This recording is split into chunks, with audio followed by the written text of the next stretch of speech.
Hi, everyone. Hi. Hi, everyone.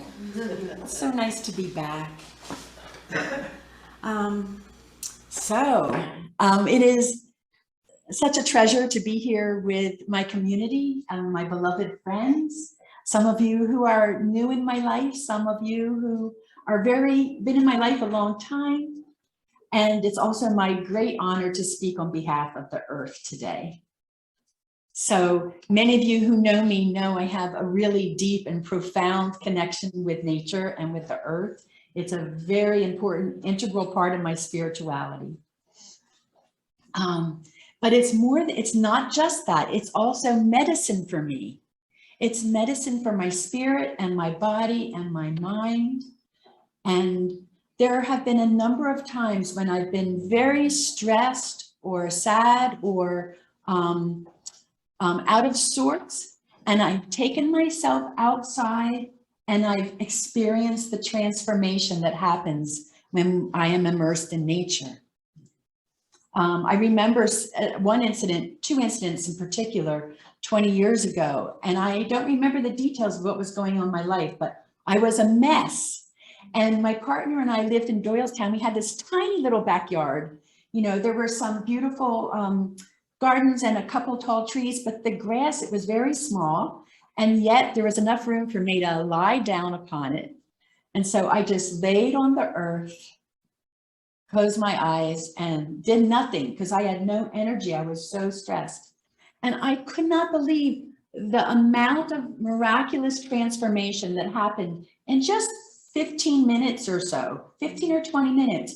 It's like lying in the arms of the mother. She just takes all our pain, she takes it into her enormous, beautiful body, and she transmutes it. And I just felt totally restored. It is a miracle every time it happens. And the sad thing is, I think that most of us in this day and age are a little bit separated from the nature of which we are a part. You know, I think the majority of Americans spend most of their time in four walls, right? In their homes, in their offices, or in their cars. They might spend time walking to their car or walking to their office, maybe a little lunchtime fresh air, but most of us are so cocooned in our homes with our machines, our TVs and our phones, that we've lost touch with this natural medicine that feeds our spirit, right? It's a very sad phenomenon. And so when we're separated from nature, you know, it's hard to fight for it because we don't even notice it anymore, a lot of us, right? Now, our ancestors, all of our ancestors were indigenous at one point. You know that, right? We who are of European origin, we had Celt ancestors, and they were very connected to the earth. They still are. African, Native American, Asian ancestors, all were connected to the earth. So we have that as our history. They used to, you know, sleep outside, have gatherings outside, hunt outside, fish outside. They were gathering herbs. They were outside all the time. There was this intimate connection, and we've lost it to our detriment, and certainly to the earth's detriment. And of course, we're all connected, right? Every living being is interconnected. And I know you all know this beautiful quotation from Chief Seattle, but it bears repeating. Humankind has not woven the web of life. We are a strand in it. We are just a little thread in the web of life. Whatever happens to the web happens to us. Everything is bound together. We are all connected. Whatever befalls the earth befalls the people of the earth. Man did not weave the web of life. He is merely a strand in it. My favorite quote. So one of the cool things that happened when I returned to Pennsylvania 1.5 years ago, I had been traveling out west and living out west for a while, which is beautiful country. But there was something profound about coming here to the greenness of Bucks County and the bounty and fertility of Bucks County. And because I was blessed to have a little home to live in, I took this kind of general love of nature and it got more specific because I had this, this little patch of land that I related to every day. Every morning I would go out to feed the birds, not in feeders, but I'd scatter the seed at the edge of the woods at the border of the property because I knew that's where the birds lived. You know, they need our woodlands and they need our bushes because it gives them shelter. They need the underbrush. And so I would scatter the seed every morning. And of course, they learned to look for me and the breakfast that I was giving them. And there would be this one bush. And as I would approach, they'd all start flying around and they'd be there to greet me. That's what it felt like. Yeah. And I'd be, hi, birdies, good birdie, how are you? And so I began to have a relationship with the creatures of the earth that was more intimate. And then after I scattered the seed, I would stand beneath this beautiful sacred tree that I just fell in love with the moment I saw it. And cedar trees are native to this area and they're sacred. The Lenape people, who are the indigenous people of this area, they believed that the cedar tree was a sacred tree. And they didn't have sage, they burned cedar as a cleansing herb. So a lot of people cut down cedars because they don't think they're pretty enough, but they're very beautiful, powerful energies in that tree. So when you see a cedar tree, thank it. It's helping to purify the air at an even deeper level than trees already do. So the tree and I are good friends. We are very good friends. And I walk on the yard as I come back and I'm blessed because this yard was never treated. And so there's so many sweet little flowers and herbs, medicinal herbs and everything growing in my yard. It's very exciting to me. So another cool thing that happened when I moved back here was the job I had, the commute took me right past the house I grew up in as a child that my father built when my mom and I were married. He started building this house and we moved in when I was 1 year old. Well, over the years, Dad would plant trees in our yard. And I remember us as little kids helping Dad plant trees. So as I drove past, I can see the changes in the 20 years or whatever since I've been here. And this one particular tree in the front yard is probably almost 60 years old and it towers above the house. And I thought, wow, Dad did some really good stuff on the earth with these trees that he planted. He planted a hedge of forsythia and a hedge of a rose of Sharon. But the very cool thing was, as a young man, he was thinking, how can I help support this growing family? Because there were 4 kids like this, and he was a carpenter. So he wanted, I'm sure he was brainstorming, how can I help make more money for my family? And so he decided, I'm going to sell Christmas trees. And so we were blessed. We had about an acre of land and he bought about maybe 200 seedlings and he planted them back there. And every Christmas, he might sell 15 or 20 trees, but I imagine that went a long way in buying Christmas presents for us all, right?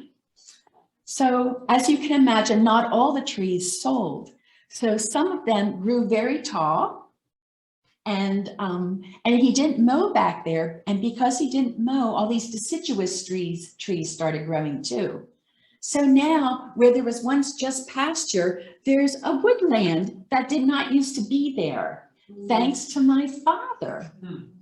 How many of us can say that there's a forest in the world that didn't used to be there because of something that we did? I just find that legacy very moving. And I want to inspire you with a couple other people who did it even to the greater degree than Dad.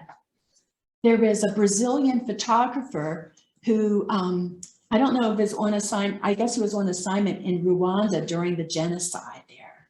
And for like 20 years, he was photographing all these atrocities and all this sadness. And he needed to heal himself because it was hurting his soul.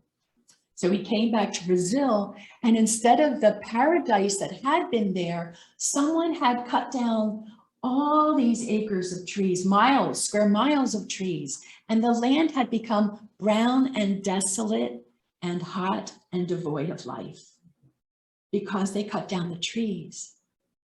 And bless his beautiful wife, she said, we have to replant the forest. And so somehow they got some money, maybe a grant, and they rounded up about 100 volunteers or more, and they planted, I think it was 2.7 million trees that grew into this forest. And what's amazing is the transformation of the land was so powerful. First of all, the air that had been so hot had cooled by like 10, 12 degrees or more because of these trees. And the springs that had dried up because there was no shade, they came back to life and started to flow again. All this clean, beautiful water. And with the trees and the water, the birds came and the animals came. And this whole ecosystem was reborn because they planted trees. And this gentleman said, and I too was reborn because we're all connected and we need one another. So the pain of all those years with the atrocities of humankind was healed by the beauty and the power of nature, right? Wangari Maathai was the Kenyan woman who received a Nobel Peace Prize because she recognized the importance of the environment and how it was related to the poverty of her people. And so she got the Kenyans, especially the women, to plant trees, and they planted 30 million trees in Kenya. So what I find interesting is that we can make a difference in global warming and in the ecosystem by planting trees, but we can also allow trees and meadows to grow and stop building over it and poisoning it. So for instance, because those of us in the east of the United States have so much rain, you may have noticed that if you stop mowing your lawn, little seedlings start to grow. Have you ever noticed that? If you can't get out to mow and it's been a couple of weeks, like there are little trees growing in the yard. I hate mowing them, I hate it. So wouldn't it be interesting if we took this relatively recent fad of humanity, which is the lawn, that never came about until somebody invented a lawn mower, right? And all of a sudden, like lawns are everywhere. But if we stopped mowing our lawn, I'm just saying, if for some reason we stopped mowing, we would have a forest within 20 years where our yard used to be. So if there was this movement to stop mowing our lawns, we would reforest the whole eastern half of the United States. And I bet you global warming would be significantly reduced. So it's just a matter of will. Sometimes we allow ourselves to be persuaded to do things that make no sense, you know? I mean, yards are nice, believe me. It's nice to have a place for our dogs and our kids to run around, but we don't need acres of it. You know, we need a little bit of it, but we can have forests and meadows mixed in with our lawns, right? And wildflower gardens.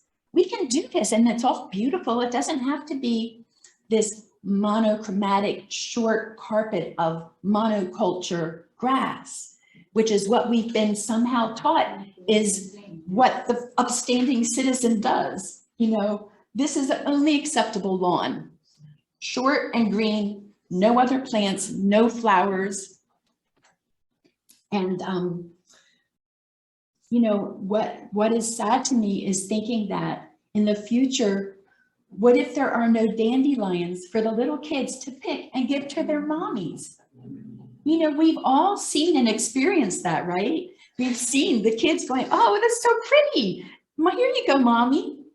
And yet we've been taught that these are ugly weeds that we must eradicate. I want us to change our way of thinking, you know, and not just believe everything that we're fed, which I believe is happening from the companies that make the herbicides and the pesticides. They're the ones that have the commercials that are persuading us that this is what we need to do. Do you know, so So a lot of homeowners now have people, lawn care people mowing their lawns, or they have HOAs, homeowners association, dictating what their lawns look like. And we have to be courageous to stand up against that, because we are literally poisoning our planet. It's not my imagination. It is ubiquitous. This is the astounding figure. Glyphosate is the main ingredient in Roundup. Since 1974, 18 billion pounds of this poison has been used on the planet. What I find interesting is 1974, I looked it up. That was 2 years after DDT was banned. So we banned one poison and they created another one, and then they marketed the heck out of it. And now we all feel like we need it on our yards, and we need it, you know, on our crops, which to me is like, it's literally insane to take something that we plant to ingest, to feed ourselves and to nourish ourselves, and we spray it with poison. Like, is that not illogical? I mean, if you had a plate of salad and grilled vegetables and you sprayed it with poison instead of salt and pepper, you would be put in an insane asylum. And yet we take our fields of crops and we spray them with poison. And we've somehow come to think that this is acceptable. So we have to, I would like to see us make it not acceptable to poison the planet.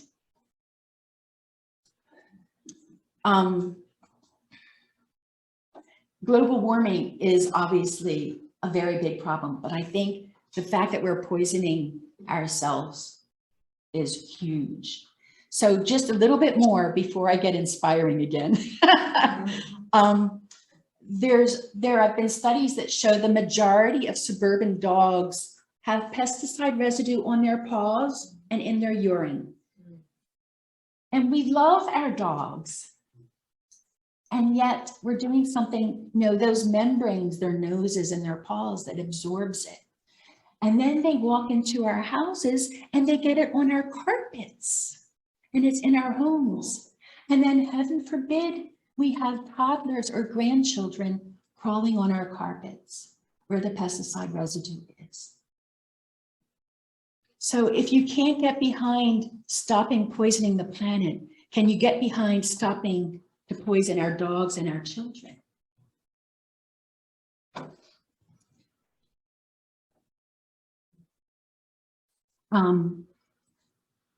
The butterflies and the bees, we need them to pollinate 1/3 of our crops. So the poisons also kill that, which could eventually lead to famine, right? If we can't produce these crops. And furthermore, Rachel Carson wrote her book Silent Spring in 1962, and that's another thing that breaks my heart. And I would like us to have a public ritual sometime to grieve this tragedy about the loss of birds in our world. In the US and Canada, there are now 3 billion fewer birds than there used to be.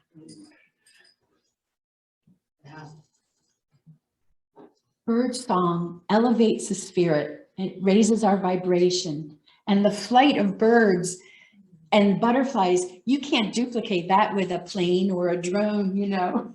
We need, I think our spirits need this life and this beauty. It's not just, it feeds us, right? The delight of a butterfly, I don't want that to ever go away. The delight of birdsong, I don't want that to ever go away. So what can we do? What can we do? Tell me some things we can do to help save the earth. Stop using Roundup. Stop using Roundup. Get it out of the stores. Get it out of the stores. Drive less, because that contributes to global warming. Maybe mow a little less often, because then you'll use less gas. There'll be less noise pollution, which is really hard on the birds. I take the little trees in the grass and I move them. Yes, take the little seedlings and move them. I've been doing that too, putting them in little pots, giving them away. Yes. Educate people. Educate people, right? If you guys want to unmute and like throw in something, feel free, okay? You guys on Zoom land. But there are many things we can do. So besides these actions, there's one more thing I want to encourage, and that's acting on the spiritual plane and the emotional plane, but mostly the spiritual plane. So if we begin our days by blessing the world and by praying for the world, but I like blessing the world. You know, bless the trees, bless the flowers, bless the birds, the oceans, the springs, the whales, the coyotes, butterflies, the bats, just bless them, bless them, bless them. And I believe every living thing responds to love. Everything responds to love. If you're neglected or mistreated or ignored, you might go away, which I think is personally part of the reason why things are going extinct, because we forgot to appreciate them. But if we love things, they'll thrive. If we love our children, they thrive. If we love our spouse, the relationship thrives, right? Love is so powerful. There's a Facebook group called Doylestown. How many of you are on that group? You know, the one woman who posts these amazing pictures almost every day. She'll post a gorgeous photograph. She gets up early in the morning and she'll usually photograph Peace Valley Park. And they're beautiful pictures. They're very inspiring. And then her tagline is this, and this is what I want to leave you with. My work is loving this earth. My work is loving this earth. So on this Earth Day, my invitation is to love the heck out of this earth who does so much for us and is such a beautiful being.